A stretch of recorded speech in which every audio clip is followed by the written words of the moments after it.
आज बात करते हैं एक ऐसे जियोपॉलिटिकल संकट की जिससे पूरी दुनिया की इकोनॉमी खतरे में है। चलिए शुरू करते हैं। इसकी शुरुआत किसी जंग से नहीं बल्कि दुनिया के फाइनेंशियल फ्यूचर को लेकर एक बहुत बड़ी वार्निंग से होती है। आईएमएफ ने भी आर्थिक स्थिरता के लिए सबसे बड़े खतरे की पहचान कर ली है और इसका निशाना भी बड़ा खास है। ये है इस साल का ग्लोबल ग्रोथ टारगेट, एक ऐसा नंबर जो अब बहुत बड़े खतरे में है। तो ये ऑयल शॉक आखिर आ कहां से रहा है? चलिए इस पूरे मामले के सेंटर में चलते हैं। ईरान ने अमेरिका और इजराइल दोनों के साथ हर तरह की डिप्लोमेटिक बातचीत बंद कर दी है।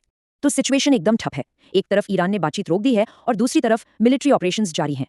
और ईरान की धमकियां भी खास हैं। वो सीधे अमेरिकी टेक कंपनियों को निशाना बनाने की बात कर रहा है।